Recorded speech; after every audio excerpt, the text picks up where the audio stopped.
Today I'm going to show you how to make spooky cupcakes. These are 100% vegan Halloween cupcakes, although these do have intestines on, so I don't know how vegan that is. So yeah, we have some intestine and graveyard with a giant zombie hand coming out. And yes, I'm very excited to show you how to make them. Okay. So firstly, you're going to put 180 grams of plain flour into a bowl and then sieve in 150 grams of caster sugar. And then your 30 grams of cocoa powder. Make sure it is dairy-free cocoa powder. And then 1.5 teaspoons of baking powder. And then lastly, put in a pinch of salt. I'm using pink Himalayan salt because I'm very fancy. And then you're just going to mix it all together until it is all combined. Then you're going to want to add in 160 ml of a dairy-free milk. This is almond milk that I'm using. Now the weird bit, I'm going to use a little bit less than a tablespoon of apple cider vinegar, 80 ml of melted coconut oil, or another oil of your choice, and then finally 2 teaspoons of vanilla extract. Just to go back to the vinegar quickly, you can't taste the vinegar in the cake. The vinegar just acts with the baking powder, which makes them rise further. So don't worry about the vinegar, I promise!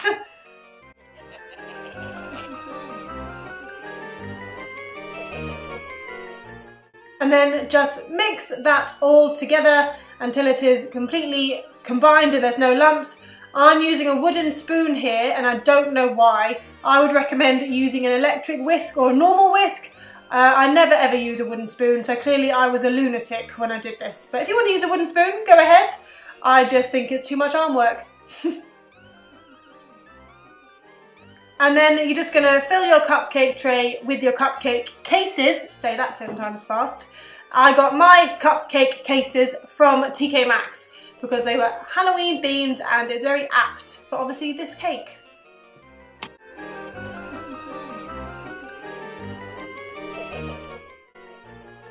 Just fill your cases with your cake mix. I would say about 3/4 of the way full. You can do this in many ways. I like the 2-spoon technique, but you can obviously use an ice cream scoop or another way. I don't know any other ways, but I use 2 teaspoons.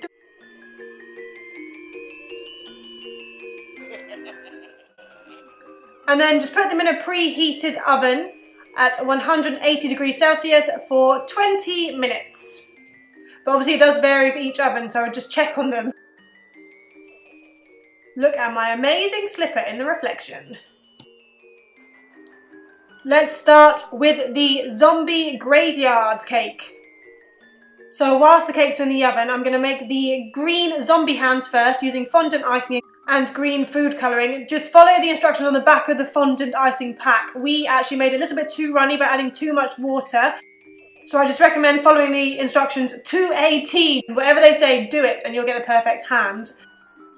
The idea is you're meant to make it like a stiff dough consistency where you can roll it out, but ours didn't really work. But we left it in the fridge overnight and it did stiffen out slightly. So obviously once it's stiffened, you can roll it out and then you can cut out your hands.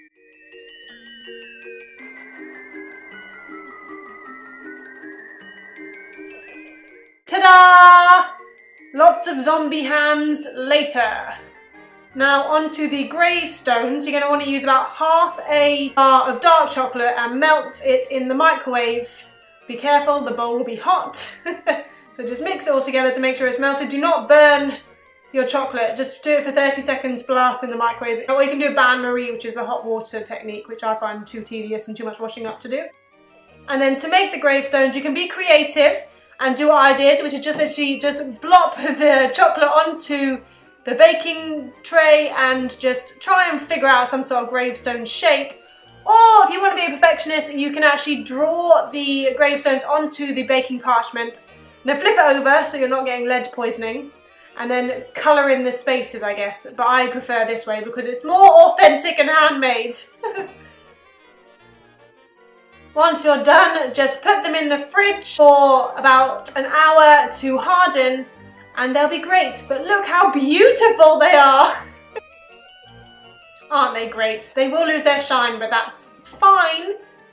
And then you want to flip them over so they have the straight edge facing towards you. This is obviously Sean's hand and not mine. And then using a colour writing icing pen, in any colour you fancy, just write RIP on each of them. And then for the buttercream, I'm just going to use some icing powder and some Vitalite or another type of dairy-free butter slash spread. And this is where it gets messy. I use 500 grams of icing powder and 100 grams of butter. Just keep whisking, I think for about 5 minutes until the buttercream goes a pale colour. And then add the other half of the dark chocolate bar, melted, in with the buttercream to make chocolate buttercream icing.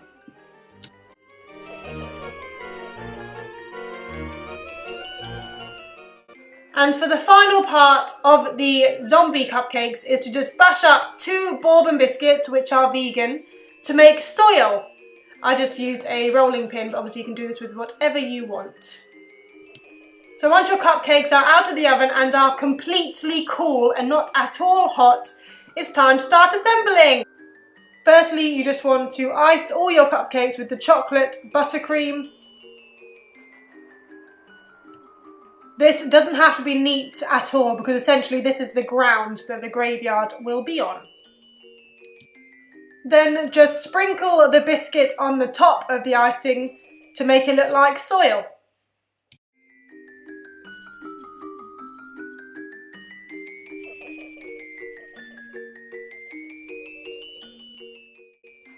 And then once the icing has dried on the gravestones, just use a knife to make a small incision and just slide the gravestone in. Do be careful when you do it. Unlike me, don't put your thumb all over the RIP icing, otherwise it will smudge. Good job, Caroline. And then it's time to free your zombie from his grave. This is entirely up to you how you decide to put the hand on your cupcake. We did it this way because our icing was still quite flimsy. Otherwise you can stick them up directly so they're sticking straight up in the air. You can do them coming over the gravestone, whatever you wanted. I've moulded my hands a little bit so they look like they're clawing their way out of the grave. And then once the hands are in place, just use a bit more of the biscuits to sprinkle it around the wrist, just to make it look more natural and more like it's a hand coming out of the ground. Creepy. And there you have it, your zombie graveyard cupcake. Now on to the intestines. To make your intestines look more intestine-like, you want to get some seedless jam. I've chosen raspberry. And then you're just going to add some hot water to about a tablespoon of jam into a bowl and just mix it up to make it runny.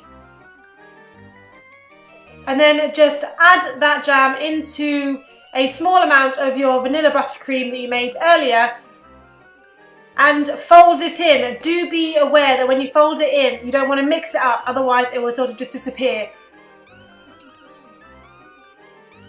I definitely mixed mine a little bit too much, so for future Caroline, don't mix it up so much. You want to have lumps of jam in the mixing. And then just add the buttercream into a piping bag and cut a tiny little hole at the bottom, as small as possible. And then just test the piping bag first and away you go, make those intestines. You're going to try and get one long string, but it's not always possible. But try your hardest, go crazy, make intestines. Yuck! It really is as easy as that to make some intestines on a cake. Just keep going until your buttercream and jam mixture's gone, and hey presto, you're finished! So that is how I have made my Halloween cupcakes. I hope you've enjoyed this video, and give this video a thumbs up if you liked it.